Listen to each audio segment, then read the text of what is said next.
Senhor presidente, hoje eu trago uma indicação que é até difícil a gente vir fazer esse tipo de pedido, mas as escolas tiveram os fios furtados, 3 escolas em 15 dias, entre escolas e creches. E aí o pedido é para que tenha mais policiamento, mais vigilância da GCM no período noturno. Só que a gente está chegando num ponto que tudo que está acontecendo... Naná, vou precisar de você para me ajudar a apoiar nessa aí, para a gente achar uma solução. Você que sempre defendeu a polícia e a PM junto comigo. O que a gente faz? Porque tudo a gente tem que pedir para a GCM e para a PM. Tem que combater crime, tem que combater tráfico, aí é problema na escola, é furto de fio, é furto de bem público, é muito problema que a gente precisa ficar pedindo para eles, e a gente sabe que não tem o efetivo suficiente para fazer tudo isso. Porque são coisas que não precisaria ter que pedir para eles fazerem. A gente sabe da competência deles, mas como que você fica vigiando uma escola? Como que você sabe que horas que alguém vai pular dentro de uma escola? Final de semana recebi um monte de reclamação de barulho de escapamento de moto, de barulho de som alto, de barulho de pessoas conversando alto na porta da casa de outra pessoa às 3 da manhã. E não é num ponto só da cidade. Aí eles pedem, pede para a GCM, para a polícia fazer ronda nesses locais. Mas como que a gente vai saber? E a gente vai tirar a polícia GCM de coisas da segurança pública que são realmente importantes, que afetariam a vida de todos, principalmente questão de tráfico e crimes, para a questão de som, que poderia partir de consciência da população, para a questão de escapamento de moto, que poderia partir da consciência de quem tem moto. Então, muito das reclamações é falta de respeito do outro. Não é nenhum problema de segurança pública, é simplesmente a falta de respeito de um cidadão com o outro.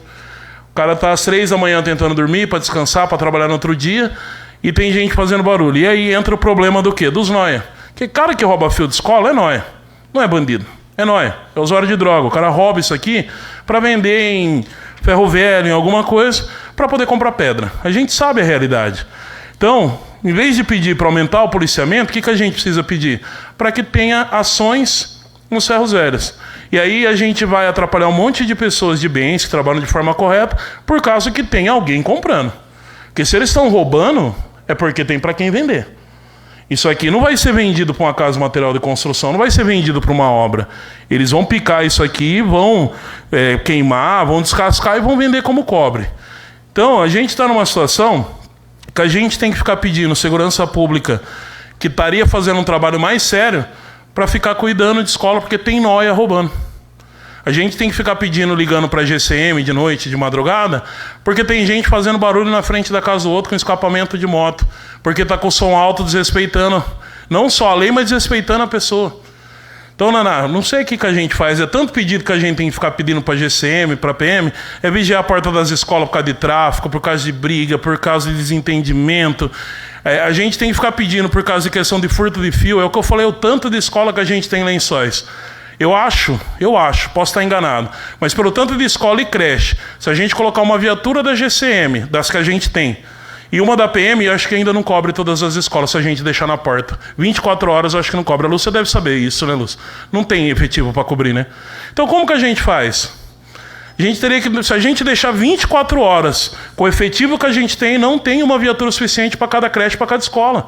São muitas unidades escolares.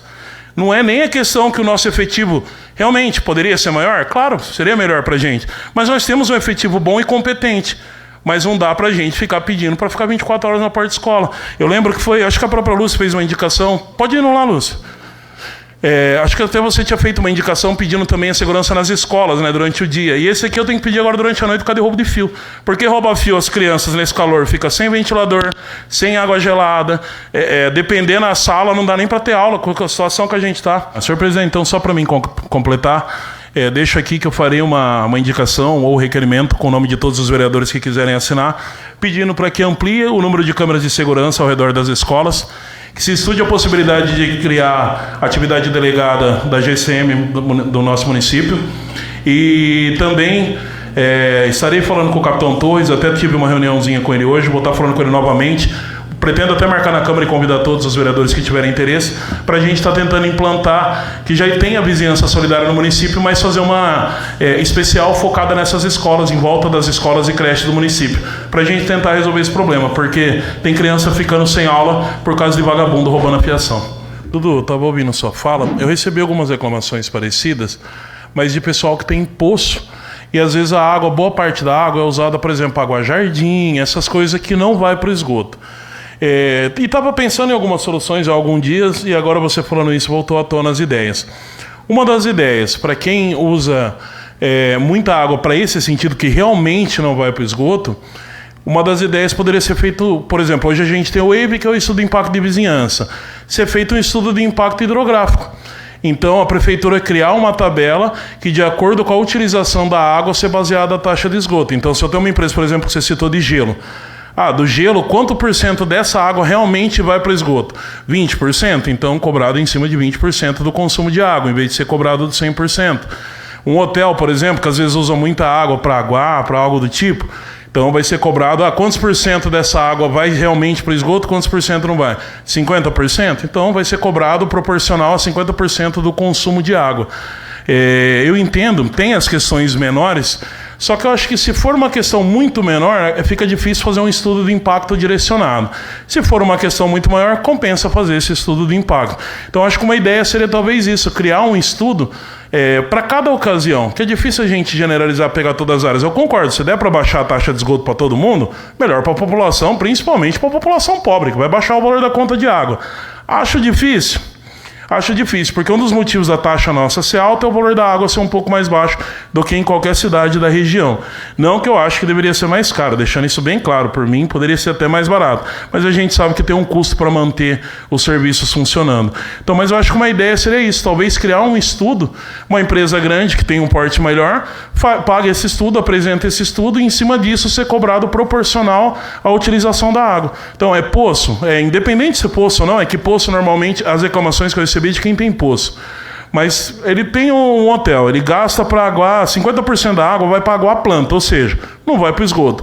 No estudo comprovou isso? Então ele vai pagar proporcional, toda a conta de água dele, 50% vai ser abatido porque não foi para o esgoto. Então, ele tem, que nem vocês estão, a fábrica de gelo, 80% vai para a fabricação do gelo, 20% vai para o esgoto. Então, quando vir a taxa de esgoto dele, ele vai ter o desconto proporcional a 80% que não vai para o esgoto. Então, acho que uma das maneiras seria isso. Como foi criado o estudo de impacto de vizinhança, até vai ser abrangido o FISANEM, eu tenho certeza que deve ter algum estudo de impacto hidrográfico, de utilização de água, algo nesse sentido, para poder fazer para cada empresa, para cada situação, para saber o que pode ser feito ou não. Como eu citei, se der para baixar para todo mundo, vamos baixar para 50, 60, ótimo. Mas somos bem sinceros, é difícil baixar a taxação de alguma coisa. A gente sabe disso que é difícil acontecer, até porque normalmente já fazem previsão de gastos com esses recursos. Mas eu acho que se der para fazer, pelo menos nessas situações, que a gente sabe que é um volume muito grande de água utilizado, para um volume baixo que vai para o esgoto, eu acho que poderia ser feito algum tipo de estudo. Exatamente. Então, mas normalmente casa de cisterna é coletada da chuva, então não contabiliza no hidrômetro. Então, mas daí não contabiliza no hidrômetro. Não, mas aí você enche a piscina, mas a hora que sair... Pode ser, Glauco, mas aí fica mais difícil você contabilizar, porque assim, você encheu a piscina, a água vai para algum lugar. Normalmente nas beiras de piscina tem coleta que manda para o esgoto. Algumas são jardins, mas se o proprietário quiser pagar o estudo de impacto e comprovar que ele não utiliza, eu não vejo problema em dar o desconto proporcional. Mas desde que o estudo seja pago e feito pela pessoa que quer adquirir esse desconto. Então, assim, às vezes não vai compensar. Você vai ter um desconto de 20% da sua conta de água por causa da sua piscina, mas o valor de um estudo de impacto desse não é tão barato. Não, eu compreendo. Você que eu digo citando uma pessoa que passa nessa situação. Mas eu acho que é uma ideia, talvez uma solução, Dudu, para a gente pensar, ter esse estudo em cima de específico em cada lugar. É que você recebeu reclamações menores e eu recebi de quem tem um consumo muito alto de água, mas que não vai para o esgoto, que às vezes 50% não vai para o esgoto. Então talvez a solução seja o SAI aceitar esse estudo de impacto que comprove isso, e aí essa diferença de água ser abatida do esgoto, ele pagar somente a água e não pagar proporcional do esgoto. Obrigado, senhor presidente.